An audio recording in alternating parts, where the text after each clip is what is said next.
ఇన్ని కోణాలు ఉన్నాయి, ఇన్ని యాంగిల్స్.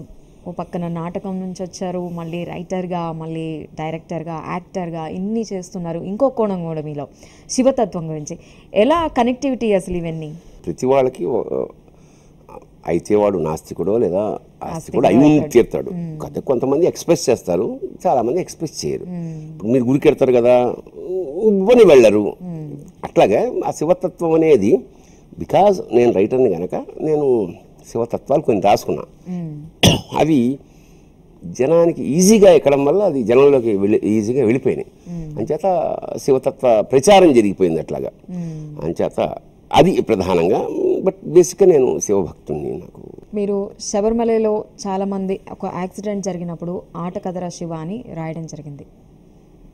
ఈ మధ్య చార్ధామ్ యాత్ర మనం అందరం తెలిసిన విషయమే. మరి అది జరిగినప్పుడు కూడా ఏదన్నా అంటే మీకు మనసుకు అనిపించి దీనికి సంబంధించి ఏమన్నా రాయడం జరిగిందా? ఇవాళ సొసైటీలో 20 ఏళ్ల క్రితం ఒక రేప్ జరిగింది అంటే మొత్తం అందరం భయభ్రాంతం అయిపోయే సమాజం. ఏమిటిది ఇలా సమాజం పెట్టిపోతుంది. అలాగే ఒక యాక్సిడెంట్ రోడ్డు మీద జరిగితే గుమికూడిపోయేవారు. ఇవాళ ఆ పరిస్థితి ఉందా? రేపు అనగానే పక్కకి తిప్పేస్తున్నారు page. It has become a practice daily.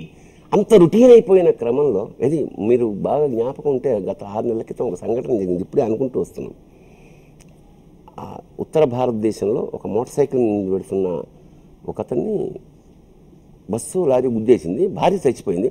He was there crying for more than 1.5 hours for help. ఎవడు అది చూపిస్తున్నాడు, అన్నీ పక్క నుంచి వెళ్ళిపోతున్నాడు. మరి ఇదేంటి ఇంత అమానత్వం, పెద్ద. ఒకవేళ పొరపాటున వాడేమన్నా హెల్ప్ చేద్దామని ఎవడన్నా వస్తే పోలీసు ముందు అడిగి పట్టుకుంటారు, నీకేంటి సంబంధం అని. అలాంటి ఒక దౌర్భాగ్యపు.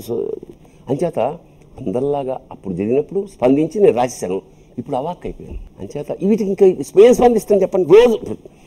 రోజు తెచ్చేవాడికి ఏడ్చేవాడు లేవాడని అంటూ ఆ సొసైటీ ఎలా అయిపోయింది. నువ్వు ఏ అన్యాయం పట్ల స్పందించగలుగుతున్నావు ఇవాళ? సో అది ఒక కరడుగా ఏమో ఐ మే రైట్, బట్ ఆ స్పందన ఇవాళ నాకు టు బి ఫ్రాంక్ లేదు. నాటకాలు కానివ్వండి, మూవీస్ కానివ్వండి, ఇటువంటి వాటిలో ఎక్కువ తెలంగాణ యాస ఎక్కువ వస్తుంది. ఎందుకని ఆ భాష మీకు అంత ప్రేమ? ఎందువల్ల? ప్రతి భాషకి ఒక తమాషా అయిన లక్షణం ఉంటుంది. నేను ఇక్కడ పుట్టి పెరిగా హైదరాబాద్లో. మా వాళ్ళు వెస్ట్ గోదావరి అయినా నేను ఇక్కడే పుట్టి పెరిగా. ఈ భాష రాక, సరిగ్గా అనక, అందులో వేళాకోళం ధ్వనించే అవకాశం ఉంది. కానీ అందులో నేను తరచి చూస్తే దాని బ్యూటీ, ఏ యాసకైనా ఒక బ్యూటీ ఉంటుంది. అప్పుడు నేను అనుకున్నాను అన్నమాట, శివతత్వాలు నేను మామూలుగా చాలా రాశాను. అంటే ఆటగదరా శివ అప్పుడు రాసింది.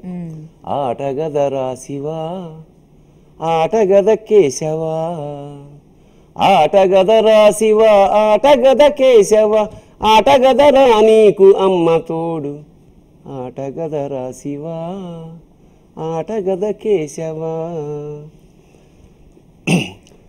ఆటగదరా నీకు అన్నపూర్ణ ప్రియ, ఆకలికి భిక్షాటనాట నీకు. నువ్వా నీ భార్య అన్నపూర్ణ, నువ్వు అడుక్కోవడం ఏమిటయా? ఆటగదరా నీకు అన్నపూర్ణ ప్రియ, ఆకలికి భిక్షాటనాట నీకు, ఆటగదరా శివ, ఆటగద భూమిపై 3 వంతుల నీరు, ఆటగద భూమిపై 3 వంతుల నీరు, మిగతాది కన్నీరు ఆట నీకు. ఇప్పుడు చార్ధామ్ అనమాట. అలాగా అదేమో అట్లా. ఈ తెలంగాణలో శివతత్వం అంటే, మనది తెలుగు, చాలామంది తెలంగాణ భాష అంటారు. కాదు, రాయలసీమ భాష. తెలుగు ఒకటే భాష, ఇది యాస. అందులో క్రమం పక్కకి వెళ్ళడమే కదా యాస అంటే. అదొక సొగసు అంతే. దూర్జటి ఒక పద్యం చెప్పాడు. అయ్యా నిన్ను ఎలా వర్ణించను, ఏ లీలను తీయింపవచ్చు నేను, ఉపమోత్ప్రేక్షధ్వని వ్యంగ్య శబ్దాలంకారాది విశేష భాషల కలభ్యంబైన నిరూపమున్, కవిత్వము నిలుచునే సత్యంబు వర్ణించుచో. మా నీ స్వరూపం వర్ణించడానికి చాలుంజాలు కవిత్వముల్ నిలసునే సత్యంబు వర్ణించు చీలజ్జింపరుగాక మదృశ కవుల్ శ్రీకాళహస్తీశ్వర. ఏ భాష అయినా, ఏ యాస అయినా, ఏతో అయినా నేను స్తుతించవచ్చు. అసలు స్తుతించగలిగేంత కెపాసిటీ మాకుందా అంటాడు అతను. అప్పుడు నాకు అనిపించింది, ఎలాగా సఖ్యం చేస్తున్నాం కదా శివుడితోటి, ఈ యాసలో ఎందుకు రాయకూడదని శభాష్ రా శంకర అని మకుటం పెట్టా. శభాష్ రా శంకర, దేవుడిని మనం మెచ్చుకోవడం ఏమిటి? ఈ మకుటాన్ని అన్ని రకాలుగా వాడాను నేను. అంటే నువ్వు మంచి చేసినప్పుడు శభాష్, చెడు చేసినప్పుడు శభాష్, రక్షించినప్పుడు శభాష్. ఒకే పదాన్ని రకరకాల ఎక్స్ప్రెషన్స్తో వాడానమాట అందులో. గణపతి దేవుడు నీకు బిడ్డ, ఖబరస్థానేమో నీ అడ్డ, నీ తత్వాలు వాడత కాళ్ళ మీద పడ్డా, దీవించరా శంకరా. ఇది మొదటిది అనమాట. పుట్టించేదా బ్రహ్మస్వామి, ఇష్టమూర్తేమో నడిపిస్తాడా. పుట్టించేదా బ్రహ్మస్వామి, ఇష్టమూర్తేమో నడిపిస్తాడా, నువ్వొక్కడి వీర పండబెట్టేడిది శభాషురా శంకరా. పండబెట్టడం అంటే అకౌంట్ క్లోజ్ చేయడం. ఓకే. పెండ్లామా పెద్దమ్మ తల్లి, గంగెంట ఏంది లొల్లి. నీకు భార్య ఏమో ఒక ఆవిడ ఉంది, ఈ గొడవ ఏంటిది? పెండ్లామా పెద్దమ్మ తల్లి, గంగెంట ఏంది లొల్లి, 3 కండ్లు ఉంటేనే 2 ఇండ్లాయరా శభాషురా శంకరా. నాకారావయ్య ఓనమాలు, బిల్కుల్ రాదు ఛందస్సు, నాకారావయ్య ఓనమాలు, బిల్కుల్ రాదు ఛందస్సు, నువ్వే యతివి గణాలు చుట్టుముట్టు శభాషురా శంకరా.